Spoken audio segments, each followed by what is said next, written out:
भारत और मालदीव का विवाद थमने का नाम नहीं ले रहा है। प्रधानमंत्री नरेंद्र मोदी के लक्षद्वीप दौरे से शुरू हुआ विवाद अब अलग मोड़ पर आ गया है। पहले बैकफुट पर दिखी मालदीव सरकार के तेवर अब बदल गए हैं। मैक्जो ने भारत को मालदीव से अपनी सेना वापस बुलाने के लिए 15 मार्च तक का अल्टीमेटम दे दिया।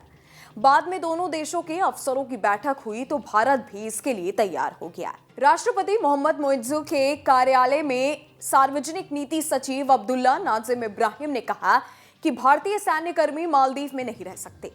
मालदीव से भारतीय सैनिकों को वापस भेजने और इसी कमी को पूरा करने के लिए मालदीव सरकार अब बड़ा कदम उठाने जा रही है। ऐसी खबरें आ रही हैं कि मालदीव की मोहम्मद मोइज्जू सरकार अब भारत विरोधी देशों के साथ अपने रिश्ते मजबूत करने में जुट गई है। खबरों के मुताबिक चीन के साथ कई समझौते करने के बाद मोइज्जू सरकार अब तुर्की के साथ घातक ड्रोन समझौता कर रही है। मोइज्जू सरकार ने तुर्की के राष्ट्रपति एर्दोगान के दामाद की कंपनी के साथ 3 करोड़ 70 लाख डॉलर के एक समझौते पर साइन किया है। बताया जा रहा है कि ये ड्रोन काफी खतरनाक है। तुर्की के ये ड्रोन आर्मेनिया से लेकर यूक्रेन की जंग में तबाही मचा चुके हैं।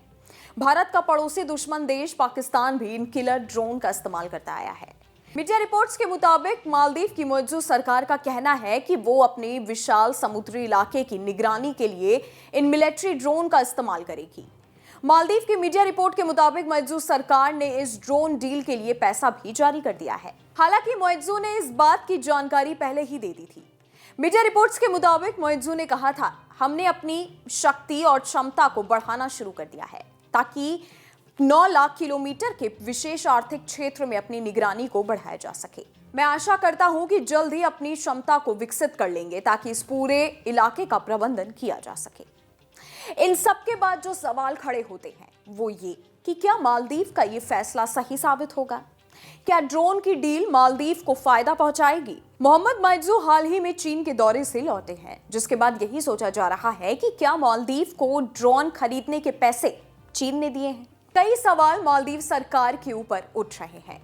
खैर, इसका जवाब तो खुद मालदीव सरकार दे सकती है और आने वाले वक्त में ही पता चलेगा कि आखिर मालदीव का ये फैसला उस पर क्या असर डालेगा। आपको बता दें कि मालदीव की सेना पहली बार सैन्य ड्रोन विमान खरीदने जा रही है।